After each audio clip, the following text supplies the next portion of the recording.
Morning, gorgeous. It is lovely to be out here in the front garden. You know, the back garden has been exploding in colour and flowers and everything for, I don't know, a month. And about the time it starts to get quiet, the front garden starts to wake up. So there's just little sort of things going on, but I'm going to show them to you anyway. Here we go. This, I know some of you will remember, this is the dog-toothed violet. Here we go. Oops, my clock has dropped out of my thing, out of my pocket. So this is the dog-toothed violet, and it's very pretty, and it's beautiful. There we go. So there's just beauty starting to happen. I'll put my thing in the other pocket. Now there's something else here that I hope I can show you. This clump of violets. Oh yes, I can. See, it's flowering. And they're actually orange. Hi Heather, hi Pearl, hi Amy. G'day everybody who's just come on in a great wonderful rush. Hi Jenny. Well, I wasn't even looking. So isn't this amazing? Hi Lucy. Roberta. Good morning, gorgeous. I never saw a peach coloured violet before in my life. And I don't know whether you will ever find this anywhere, because I found this violet when I was a small person growing in my grandmother's garden in a place that doesn't have a garden anymore because it's now an industrial area. And I took a piece then, like, you know, that was 45 years ago. And I've looked after it ever since. And I finally found a place where it thrives, which is here in the front garden. And it's great ground cover around roses.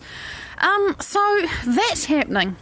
And, you know, the flowers hide under the leaves, but they're amazing. I've never seen anything like it anywhere else. So you can see the roses have finally been pruned and they're starting to grow. We have more violets. It's the other wonderful thing that happens. They're a little bit smothered by the mulch heap, but we have these ones that are like pompons. They're so cute and so beautiful. You know, they're white, right? There you go. And there's lots of them. And it's just very pretty. And yeah, there's a buttercup here. I mean, let's enjoy this. See, the buttercup looks a lot like a ranunculus, and that's because it's the same family. It's got a really super duper flower going on. I'll have to pull that out. But buttercups are actually rather beautiful. And we have the cinerarias starting to fire up, you know. Lots of buds to come out. This crazy ground cover is called eomacon, and it makes these white flowers on stalks, and they're pretty. We have here a magnolia, which is not quite ready to bloom, but you can see it's gearing up for it, so that's going to cover itself in flowers soon. And the white bills are here as well. You can hear a tui in the background singing its little heart out. And the cherry tree is going to be a while. It's a late cherry. So what else did I want to show you? There's more white bills. These ones, these big explosions of leaf that have no flowers on them. Hi, Nora! Those are bluebells. And there's some dog hair. You can tell we have dogs in the neighbourhood. So anyway, so there's all kinds of stuff coming up here. There's little purple violets. There were actually more a couple of weeks ago. There we go. They're sort of past their big explosion of colour. But they're there, and they're a great ground cover, you see. It's taken me years to work out what actually covers the ground, and we still have these amazing sedum flowers. Morning, Jan! It's great to be doing a garden ramble with everybody. Look, here it is. It's just fabulous. There you are, and you can look at all the detail of those stamens and the circle in the middle and the circle in the tiny middle and the outside. It's just repeating patterns everywhere. So fractal, it's glorious. And in the Sporaxis bed, you can just see the first flowers starting. So there's a pink one, the pink ones, and there's a sort of a candy pink one, or, you know, hot pink. They're really early. The main flowering is red, but you can just see the purple ones. Remember, oh look, one of the blooms has gone onto the ground. There's one. So it's all just beginning to happen here. I feel like I'm commenting a sports match, you know. Berna, good morning! And I nearly forgot to show you, oh my god, the early birds, the freesias, look. So we have the white ones, but also there's gold ones there. Oh, this is the poster shot. You can see all the different colours, they're all mixed up. And that's because over close where the sedum is, there are some golden freesias, and they've cross-pollinated and hybridised, and they're very pretty. And there's just a lot of them, so it's very cool. And last but not least, soon coming attractions, you can see we have just a few tulips. I have the same bulbs in there for however many years, and they keep coming up, and I leave them there and they do great. So you can see the buds there. So that is the garden tour. Good morning. Good morning, Andrew. It's great to see everybody on. It's lovely to be with you. I'm not long finished my walk, so I'm still, feeling like I've exercised. It's only a short one, but it makes a difference to me. So I want to talk about infinite possibilities, limitless potentials, who we are, what we can be if we choose. And this is in the context of a wonderful comment which you dropped in there, Shafi, about, you asked me, how do we embody that state of being? And I thought, what state of being? Jim, g'day! Hi, Trisha! And the state of being was, being infinite, having all these limitless possibilities, and there must be something about self-love in there, and, how do you do that? And so I thought, what a great question, what a wonderful thing to explore. And, I'm going to get all quantum. But hey, I was just doing it this morning, so I'm allowed to talk about stuff I've actually experienced. I don't really like to make stuff up and talk about it as theory. I want to have experienced something and tell you about that. So, how do you access these limitless possibilities that we're told we have within us? It's really the question. How do I do that? Well, let me start by talking about the unified field, the unified quantum field. Okay, so this is the definition that I learned from my inspiration, Joe Dispenza. Faye, good morning! And he says at the beginning of one of his workshop sessions that I've listened to and keep listening to, and here's how it goes. The unified field is an invisible field of information and frequency that exists beyond space and time. Thank you, Jim. Appreciate that.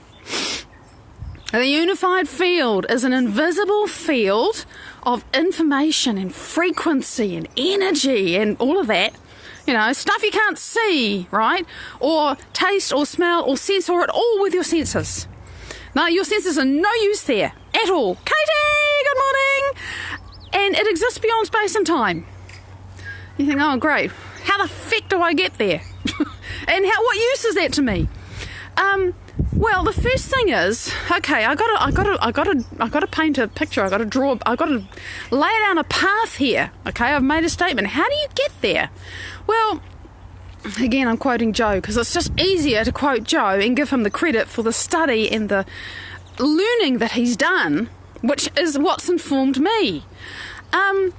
So what he learned watching people trying to connect with possibilities outside of their familiar box, finally, and it took him a while, because, he had to source this information, guess where from? The unified field. He had to get something new.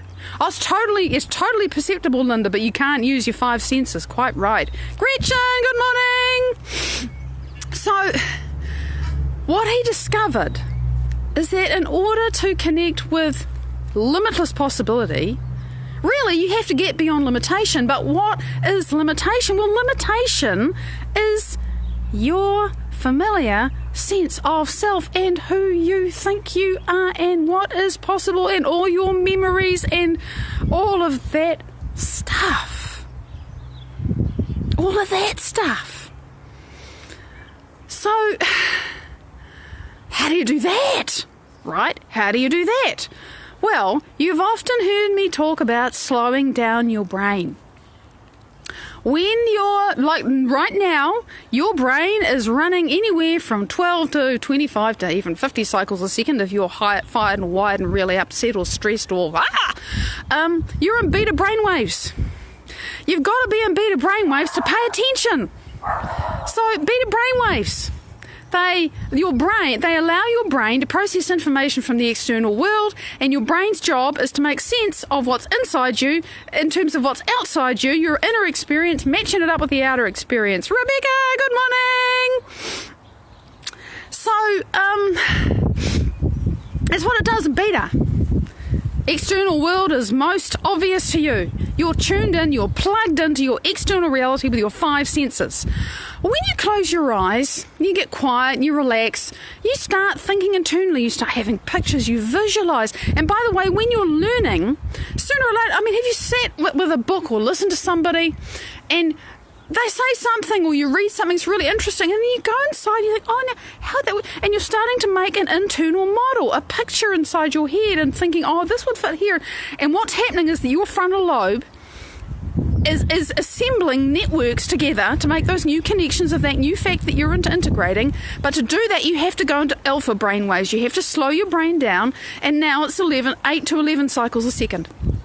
So now your internal world is actually more real than your external world. And you're sitting in your university lecture or whatever it is, and you finish doing that and you come back to the lecture and you think, what did they say? Because you weren't listening, because you've gone inside. And we've all done this. And you'll probably start to notice it. Even while I'm talking, you'll go, oh, really? What? Really? What does that mean? Hang on, what did I just miss? That's what happens. That's why the replay is so cool. Beta brainwave to hear, to see, to taste, to smell, to touch, to be plugged into the universe with your senses. Alpha brainwaves to start imagining things inside you. Your reality inside you becomes more important and more real to you than what's outside. When you go into theta, now I've got it wrong, because 11 to 15, 11 to 14, whatever it is, I still haven't memorised the numbers, but alpha is slower than beta. Beta is 12 and up. So I think alpha is, I don't know, somewhere in there. And I know that theta is 8 to 11 cycles a second, and it's slower. So theta is when you are between worlds. It's that, when you're going to sleep at night and you're half awake and you're half asleep. And when you're waking up in the morning, you're not quite these, and dreams happen in theta, and hypnosis is theta. Annie, good morning! That's theta. And theta is magic land. Amazing stuff happens in theta. And when you go deeper, you go to sleep, generally, unless you trained your brain to stay awake. Delta, 1 to 8 cycles a second. So we do this twice a day. In either direction. When you wake up, you start in delta, you're asleep. Morning, Deborah! Delta to theta, you're half awake, half asleep. Alpha, your internal world is still more real than you. You lie in bed and you're imagining and you're thinking. When you get up, when you're awake, you're in beta, you're into your life, you're doing stuff. The external world is real. You've got to avoid objects, you've got to pick things up and do stuff with them. You're plugged into external reality. And at night time, you do that in reverse. If you want to get beyond yourself, your memories, what you think you can do and who you are, and the people and the places and the objects and the experiences and the memories and the anticipated futures and where you are in space and how old you are and what you think that means to you and all that stuff, all of that lives in your analytical brain, which is what is operating when you're in beta. And it also lives in all the skills and the things that you think you know how to walk, you know how to talk, you know how to write, you know what food you like and what food you don't, you know what size shoe you wear, you know what your favourite colours are.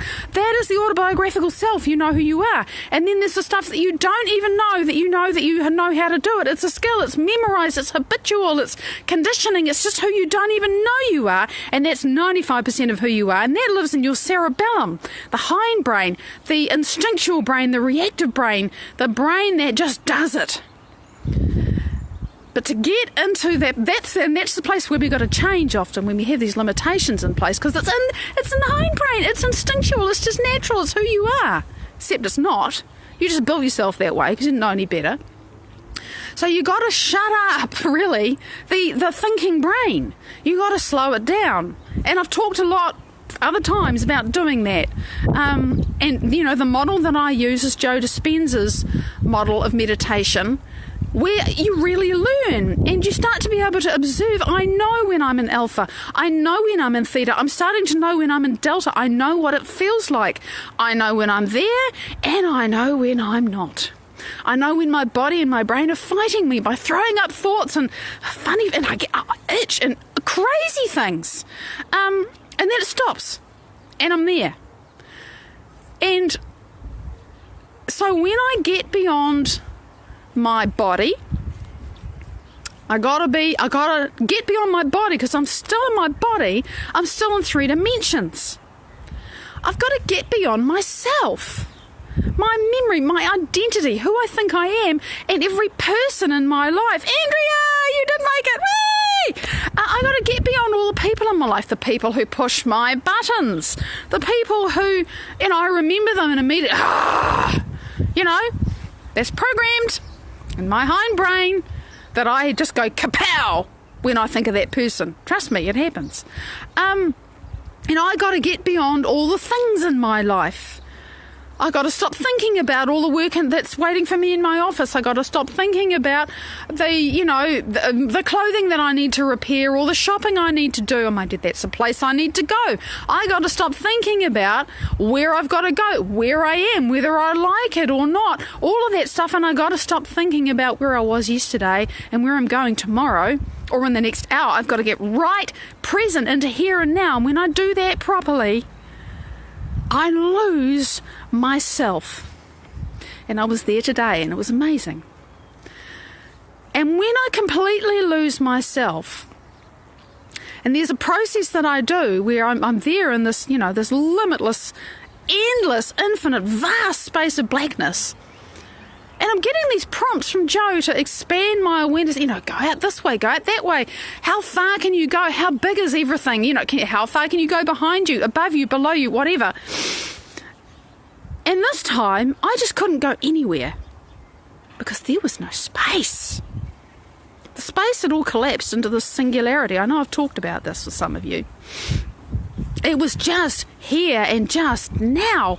And in that place... Now, I hadn't left my body, Lucy. This is an interesting thing. I am not my body. I've become pure consciousness. But I still feel, I can still feel it, sort of. But it's like it's filled with light. I don't feel afraid, which is really nice. That we have this reaction that when there is something new, we are automatically wired to, that's new, I'm leaving my body. Am I going to be able to get back? Here's the thing. I've heard Joe explain this because he's done heaps of OBEs and I haven't had one. Just so you know. He was practicing so that and it happened. And it's like, I want to reproduce this. And he practiced and practiced and practiced and nothing happened. And then he let go and said, whatever, and it happened again. And he was like, oh my God, what if I can't make it to my body? And as soon as he was back to as he thought that, he was back to his body. Because when you're in that space, all there is thought. And if you have the thought, I'm going back to my body, you're back to your body. So you get scared because it's unfamiliar and you jump back in your body. But what you don't realise is if you relax, you're consciousness. You said, okay, I'm all right, I can get back to my body. And then, so he starts travelling and he sees the wall in the room where he is. It's like, oh, what if I can't get through the wall? As soon as he realises that he said that, he's back in his body. It's like, oh, shit, I screwed it up again. Okay, next time I'm going to go through the wall. He trained himself about how to deal with the unfamiliar and not get upset by it, not react to it, and just keep on being curious and relax and open up and all that stuff. So it is about staying present. It's about realising that our innate response to anything new, which, by the way, when the first time you suddenly or perhaps gradually disconnect from everything and you, oh my God, I'm just consciousness. Where did everything go? Your response to that can be fear. I'm so pleased you mentioned this, Lucy, because it's such a valid point, and one I forget because I'm so comfortable there now because it's so beautiful. Oh my God. So, when you get there, and I've just checked the time, so I better move on or I'll lose the plot and not tell you the important part. However you get there, and people have all kinds of ways of doing it. I just love the way that I've learned to do it because there's science and it's repeatable and it's a skill and you can learn it, right? And when I'm there, and it must have been, this is prepping me for being able to talk to you about this from recent experience. There I was in this singularity, really feeling the entire universe in the space of my awareness. And it wasn't, it was huge, but it was tiny at the same time. That's all I can say. It's huge and tiny at the same time. And there I was. And I was very, very aware that in that space, all there is thought. Bless you, Nora. In and out of time, it's all perfect. Big love. So all there is thought. So And the other thing is that in that space where all there is thought, if you imagine in that space where all that is thought, it's all the thoughts, all the memories, all the experiences of every civilization, every being, every physical body, every non-physical body, you know, through the whole of everything and all the universes, it's all in there, in that singularity. And that's why, in that place, the possibility that you desire exists. And it exists as a thought, and it exists as frequency. There's so much energy and frequency and vibration and sensation, but it's not anything you can see with your eyes in that space. And Linda, you know what I'm talking about because you go there too. It's just indescribable. I can't tell you how it is that I feel this, but I do. I feel it. You sense it. You don't look at it or taste it or hear it or anything like that. And so if everything is there, if it's the mind of God and there's a whole lot of data in there, massive, you know, beyond imagining, do you think that in the mind of God there is one thought which includes the possibility of you having what you desire?